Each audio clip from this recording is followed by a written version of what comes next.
You're listening to American Edition on the Voice of Russia. I'm Rob Sachs.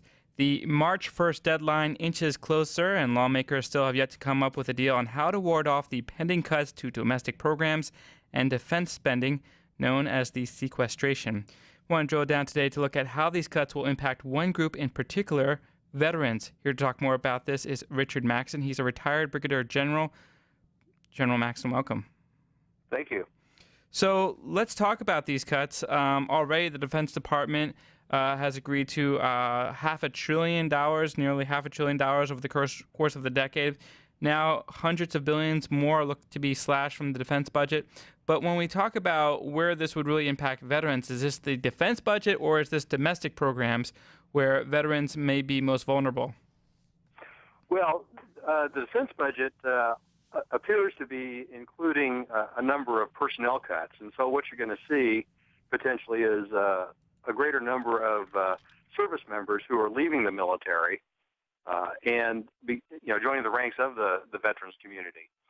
One of the budgets that was not impacted very much by the budget talks was the Department of Veterans Affairs budget.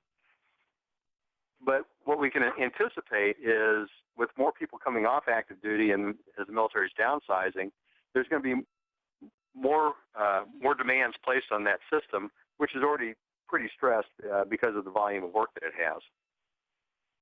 And thinking about that, though, I mean, doesn't it stand to reason that the less you have in terms of military personnel, the less veterans you'll have, and the more that budget can shrink without negatively impacting those already receiving care and service as veterans? Well, in the short term, what you're going to see is as people leave the military, you're going to have an increase in the number of veterans who are eligible for services.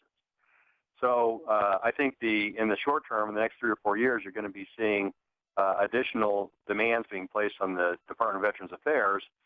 And their budget wasn't particularly impacted, but you're going to have more people making requests for services from that department. So I think you're going to see a bit of a strain on Department of Veterans Affairs simply because it's a system that's already pretty loaded with work and their responsibilities, and you're going to have more and more returning service members who are going to be placing demands on that system. When we talk about caring for veterans and the many stresses that are put upon those who serve, where is the best investment, do you think? Is it in terms of, I know there's so many who come back with, mental harm, PTSD, but also many also face challenges re-entering the job market. Where do you think, if there has to be cuts, which should be saved, which should be bolstered? Where would you, if you were the one with the magic wand, how would you handle this? Well, certainly the healthcare system in the VA is one that needs to be protected, and particularly with the mental health. The VA is just, in the last year or so, has gone on this campaign to hire, hundreds more mental health workers, for example, to help deal with the stresses of post-traumatic stress disorder, mental health issues that come along with returning combat veterans, and the traumatic brain injury phenomenon that we're seeing with these returning veterans. So that's an area that I think should be pretty well protected. The other thing, for the longer term, if we're wanting to address veterans and getting them reintegrated into their communities and having an economic impact on the nation as a whole, the education benefits that the VA offers to our returning service members, that's an area that I really think needs to maintain its funding or perhaps even grow, because in the long run, if you can get these veterans trained to reenter the job force to be productive in their future life, then I think you've really done something on a strategic level, for the long term.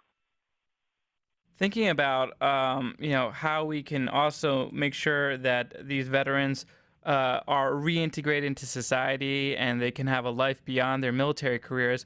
What about money for veterans' families, making sure that those who serve, that they can rest easy knowing that their families have proper medical care and are being looked after as well?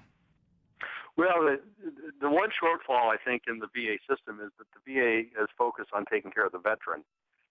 And except in cases of where a veteran is 100% disabled, they really don't provide medical care or insurance for the veteran's family. So that would be an area that might have some potential. Again, I think the cost of a system like that would be something that has to be looked at very hard before they would move to it. There's this story about how the Navy SEAL who shot or reportedly killed bin Laden is going to lose his benefits, and his family is not covered. It's made a lot of headlines because you think, well, if any veteran deserves to have these types of benefits or retire with benefits, these types of things, it should be this guy. But I guess you don't make these distinctions on what you did necessarily. But how is that all figured out? Who gets what when? Well, the VA system is actually fairly straightforward, particularly if you're talking about disability benefits. The issue is, did an incident or injury or illness or something happen to a person while they were in the service, and do they have a condition today that is somehow related to what happened to them in the service? And if that's the case, then they're eligible for disability benefits. For education benefits, if you served and you served honorably, you got an honorable discharge, and you served for the requisite period of time, you're eligible for the VA education benefits. So it's the eligibility requirements are pretty well set forth in the statutes that pertain to the VA. I guess what in this instance, this SEAL was leaving the service with 16 years of service, shy of the 20-year retirement mark. Is that 20 years too much for those who have suffered, being in a war zone? I can imagine that serving 20 years when there hasn't been a major battle is very different from serving 20 years when you have multiple deployments. Well, let's not mix up the military retirement system with the VA compensation system. The 20-year requirement is to reach a lifetime military retirement pension based on 20 years of service. The VA disability system is not based on longevity in the service. It's based on, did something happen to you in the service that you deserve compensation for because of what happened, some injury or illness that you got while you're in the service. Two completely different systems. Got it. Looking forward, though, to this sequestration, a lot of people are saying that there is a disconnect between what the military says they need in terms of tanks, in terms of aircraft and things of that sort, versus what lawmakers are pushing forward. Many of these lawmakers have connections. Maybe there's a weapons manufacturer in their district, or whatever reason. Why do we see that? I just saw a story recently about, this request for tanks that over 100 lawmakers signed, and there's really very few, from what I've seen, call for more tanks, and that we're not really doing much tank warfare these days. Well, if I understand your question, is are the budget are the realities of the budget meeting the strategic requirements of the military? Is that right? Correct. Yes. Okay. Well, it's kind of difficult to anticipate what kind of an enemy that you're going to be facing in the future. I think we've seen the nature of warfare change over time, but I'm not sure that we're ready to say that tanks are completely obsolete and that there isn't a place for them anymore. Now, how many we have, how many we need, quite honestly, that's a little bit of a crystal ball kind of prediction. And I think our senior military leaders, are exercising their best judgment in determining what the requirements of the military are. Now, whether the budget realities meet with that strategic requirement, I think in today's market or in today's environment, is probably not going to match up very, very nicely. But thinking also about the U.S. military budget and how it's bigger than the next 13 countries combined, thinking about the sequestration and the future of the military, is it reasonable to think that we're going to have a much smaller military to make sure that we're able to balance our budget, and that perhaps the way we've been thinking about what the role of our military needs to dramatically change because we simply don't have the money to pay for it as it stands now. Well, I think that's exactly what the discussion is right now. What is the role of our military? What are we going to ask them to do in the future? Are we going to maintain the strategic leadership that we've enjoyed in the world? And can we afford it? I think these are all things. It's a very difficult formula to come up with, but it's really up to the senior leadership, the civilian leadership, the president and Congress, to sit down and define what the role of the military is, and then it's the role of the military to come up with the plans to meet the strategy that the civilian leadership gives to them. What would it mean for veterans if the military became more elite, more of a higher bar for joining, because you're shrinking the amount of personnel you have?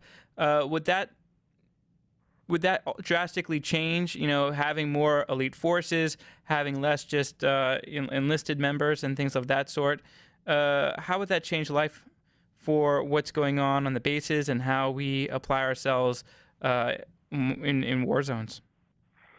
Well, I think if we take a look at shrinking the military, first off, for the veterans community, over time there would be fewer veterans because the military has smaller requirements. The military right now is quite a bit smaller than it was just 20 years ago.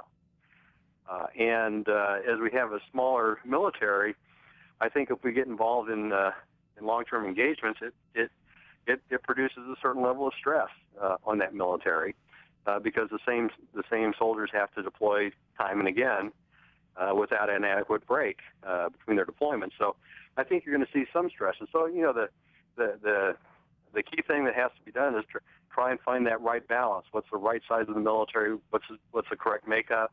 How does that fit with our national interests and the administration's strategic plan for our national defense?